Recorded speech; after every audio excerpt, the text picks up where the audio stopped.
June 6, 1944, 0130 hours. The village of Sainte-Mère-Église, Normandy. A German hauptmann named Ernst Düring stood in the village square and tried to count the parachutes. He had been trying for 20 minutes. Every time he thought he had a direction, northwest, toward the marshes, toward the Mer de Ray, another flare went up somewhere behind him and revealed another cluster of silk against the pre-dawn sky. His battalion had been scrambled from its billets at midnight when the first aircraft were heard. The orders had been simple: locate the American drop zones, identify the main effort, report up the chain. The problem was that Düring could not find the main effort. He could find Americans. They were everywhere. 2 had been killed outside the bakery on the Rue du Capitaine Renard. 3 more had been captured in an orchard 400 meters east of the church. A report was coming in from his 2nd company of a firefight at the crossroads south of the village. Another report said a group of paratroopers, number unknown, had been spotted moving toward the bridge at La Fière.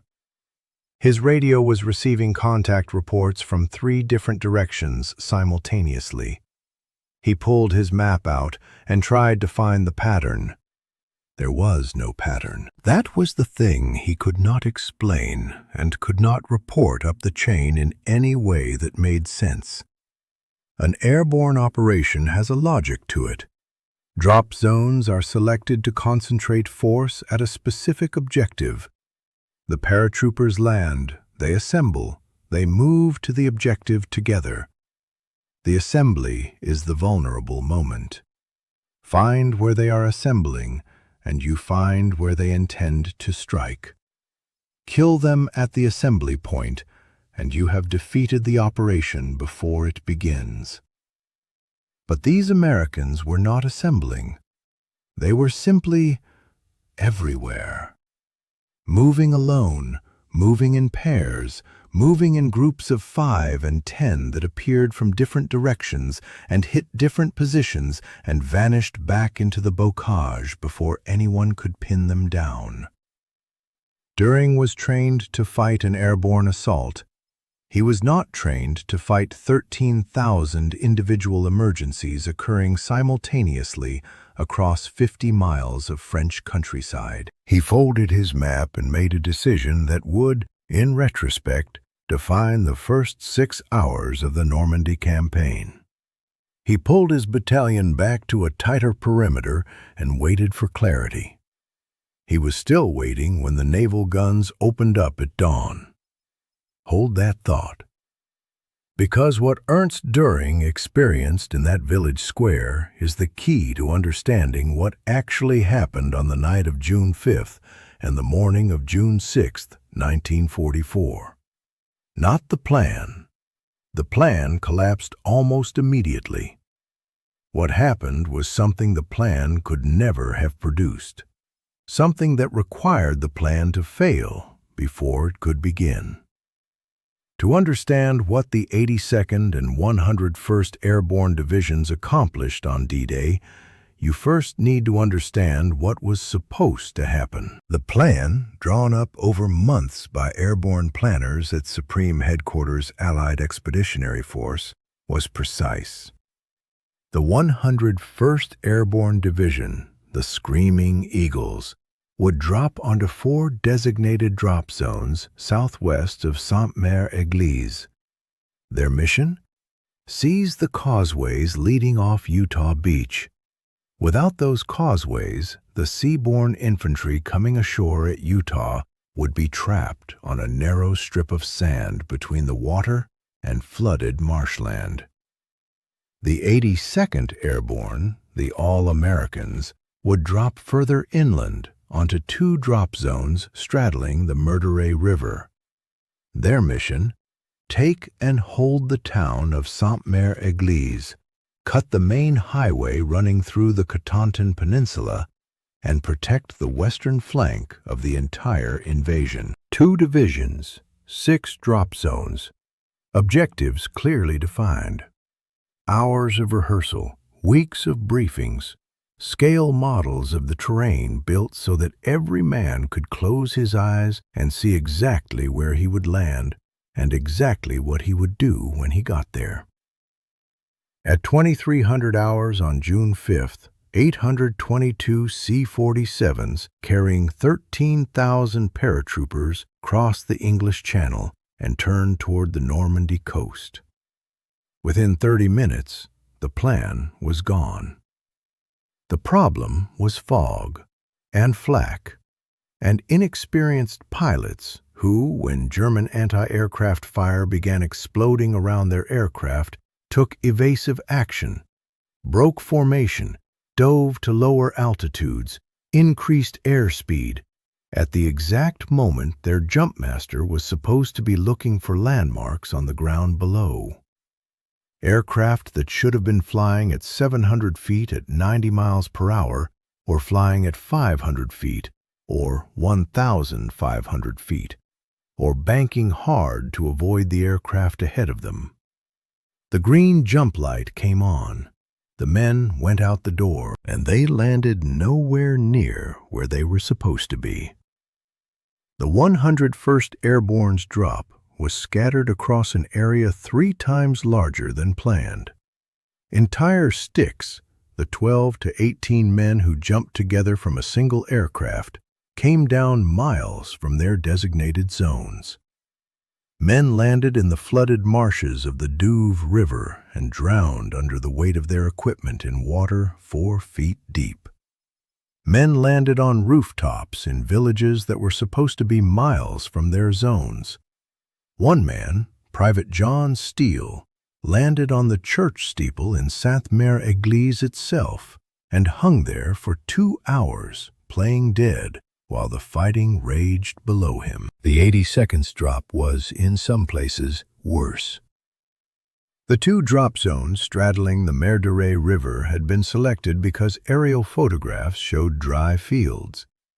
What the photographs had not shown was that the Germans had flooded the river valley in the weeks before the invasion. Men who landed in what looked like open fields came down into water 6 feet deep. Some drowned before they could free themselves from their harnesses. The entire 507th Parachute Infantry Regiment, part of the 82nd, came down so far from its objective that it spent the first 3 hours of D-Day simply trying to find out where it was. By 0200 on June 6th, the 2 most experienced airborne divisions in the United States Army were scattered across 50 miles of French countryside, broken into groups ranging from 2 men to 200, with no communication between units, no contact with division headquarters, and no clear picture of where the enemy was, where friendly forces were, or what the overall situation looked like. By any conventional military analysis, the airborne operation had failed. And yet, within the first 6 hours of D-Day, the causeways behind Utah Beach were in American hands. The main highway through the Cotentin Peninsula had been cut in 3 places. Sainte-Mère-Église had been seized and was being held against German counterattack. The western flank of the Utah Beach landing was secure enough to allow the seaborne infantry to move inland. The objectives had been accomplished, not by the plan, by something the plan could not have written in, because it only appeared when the plan was no longer available. Here is the thing the German commanders that morning could not understand, and the thing that takes the longest to explain. The 82nd and 101st Airborne Divisions had not been trained to execute a plan. They had been trained to achieve an objective without one. That distinction sounds small. It is not. The Airborne Training Program, run at Camp Toccoa for the 506th Parachute Infantry, at Fort Bragg for the 82nd's regiments, at Jump School in Georgia for every man who wore the parachutist badge, was built on a premise that infantry training of that era almost never stated openly. The premise was this: your plan will not survive first contact with the ground. You will land in the wrong place. Your officer will be missing. Your radio will be broken. Your ammunition will be wet. Everything you rehearsed will be irrelevant. The only thing that will matter is whether you can look around, assess what is in front of you, and decide what to do with what you have. This was not Fort Benning's distributed leadership philosophy applied to the airborne. It was Fort Benning's distributed leadership philosophy taken to its absolute extreme, because the airborne environment made it unavoidable. A scattered drop zone is not a hedgerow problem, where a sergeant steps up when the lieutenant falls. It is a problem where a private with no sergeant, no lieutenant, no company commander, and no map that matches what he sees in front of him still has to choose a direction and move. The American airborne divisions produced men who could do this, not by accident, by deliberate, systematic training that made the worst-case scenario, alone, in the dark, in enemy territory, with no one to ask, not a catastrophe, but simply the job. The instrument of this was simple to the point of absurdity. A metal cricket. A child's toy, the kind pressed from a strip of tin, that makes a clicking sound when squeezed. Every paratrooper jumped into Normandy with one in his pocket. One click meant, "Who's there?" 2 clicks meant, "Friend." It was the recognition signal for a force that expected to be shattered and needed a way to find itself in the dark. When a paratrooper landed alone in a Norman field at 0130 on June 6th, he did not wait for orders. He did not try to raise headquarters on a radio he probably didn't have. He clicked his cricket, listened, and moved toward the nearest sound of response. If he found one other man, they moved together. If they found a third, one of them led, not by rank, not always, but by whoever had the clearest sense of where they were and what needed doing. In most cases, that turned out to be the man with the most training. But training in the American airborne was not the property of officers. Every enlisted man had been put through the same problems. Every private had been stood in front of a sand table and asked, "Your officer is dead. Your sergeant is missing. You are here. The objective is there. What do you do?" The answer the Army wanted was not silence. It was a plan. Any plan. A bad plan executed was worth more than a perfect plan that existed only in a dead officer's pocket. The contrast with German doctrine that night was not subtle. It was total. The German 91st Infantry Division, responsible for defending the Cotentin Peninsula, was a competent formation. Its commander, General Lieutenant Wilhelm Falle, had been on maneuvers that very night, a war game simulating, with dark irony, exactly the kind of Allied airborne assault that was now happening in real life.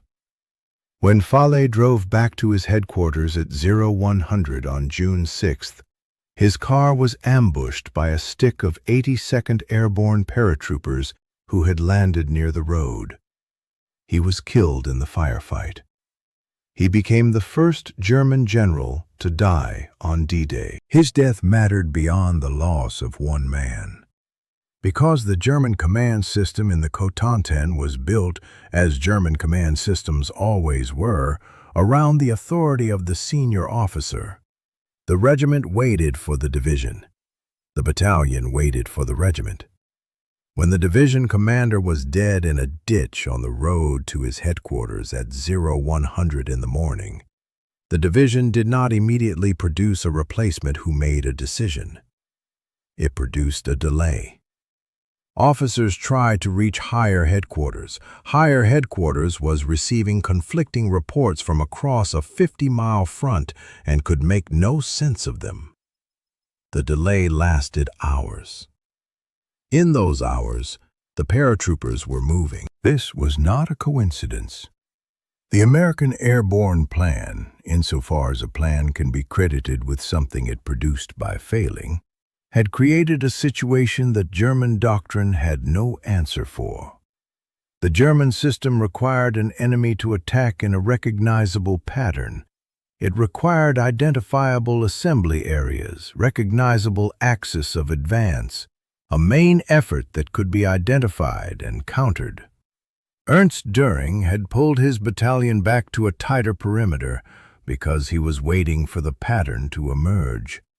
The pattern never emerged because there was no pattern. There were 13,000 individual decisions made simultaneously by 13,000 men in the dark, each one acting on the training that told him what the objective was and that the fastest path to it was forward. And forward, taken 13,000 times by men scattered across 50 miles of French countryside, looked, from the German side, like an army that was everywhere at once. It was not an army that was everywhere at once. It was an army that had been trained to function without coordination, which, in a broken drop, produced the same effect. The moment this became a battle, rather than a chaos study, was at the Lafayette Causeway, a narrow road crossing the flooded Merderet River, 4 kilometers west of Sainte-Mère-Église. The causeway was not a major objective. It appeared on plans as a secondary concern, something to be seized if possible after the primary drop zone objectives were secured. The primary objectives had not been secured. The units assigned to them were scattered, and the Lafayette Causeway was, in fact, the only crossing over the Merderet River for miles in either direction. If the Germans counterattacked westward from the Cotentin in force, the causeway was the route they would use. The man who figured this out was not a general. He was a lieutenant colonel named Mark Alexander, commanding the 2nd Battalion of the 505th Parachute Infantry, 82nd Airborne. Alexander had landed approximately where he was supposed to and had spent the first hour of D-Day collecting the men he could find, perhaps 150 of the 600 in his battalion. His jump plan had evaporated. His battalion was scattered from Sainte-Mère-Église to the marshes of the Merderet. What Alexander had, that an officer in a German battalion would not have had, was permission to decide. He assessed what he could see. He knew the causeway was nearby. He knew he had 150 men. He knew that the mission, protecting the western flank, required someone to hold that crossing. He did not radio for instructions. He did not wait for his regimental commander to reach him. He moved his 150 men to the causeway, put them in position, and held it. The battle for Lafayette Causeway lasted 4 days. By the time it was secured, the 82nd Airborne had taken casualties approaching 40% in the defending units. The bridgehead caused some of the most violent close-range combat of the Normandy campaign. German units crossed from the west, crossed back, crossed again. The causeway changed hands. It was retaken. Men who had been awake for 60 hours held positions in the dark against counterattacks from units far larger than their own. They held it because Alexander had made a decision without asking permission, with 150 men and no clear picture of the overall situation, at 0200 on the morning of June 6th. The Germans who attacked the causeway were following orders from a chain of command that was trying to find its footing after the death of its division commander, the confusion of reports from 50 miles of front, and the impossibility of identifying a main effort in an enemy operation that had no visible main effort. They were trying to fight a plan. The Americans had stopped fighting a plan 3 hours earlier and had started fighting the ground in front of them. By the time the Germans found their footing, the Americans had already found the causeway. General Lieutenant Wilhelm Falle was buried in the German military cemetery at La Camp, Normandy. There are 21,222 German soldiers buried there. The cemetery is quiet, shaded by oak trees, the headstones flat against the ground in the German style. A different geometry of remembrance than the white crosses of the American cemetery at Colville-sur-Mer, which sits on the bluff above Omaha Beach 12 kilometers to the east. At Colville, there are 9,387 graves. Private John Steele, the man who hung from the church steeple in Sainte-Mère-Église, survived the war. He was cut down from the steeple by the Germans, taken prisoner, and escaped 2 days later. He fought through the rest of the war with the 82nd Airborne, through Market Garden, through the Bulge, through the crossing of the Rhine.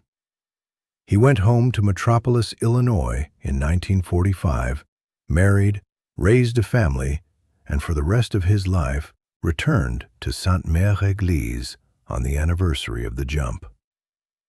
The villagers remembered him.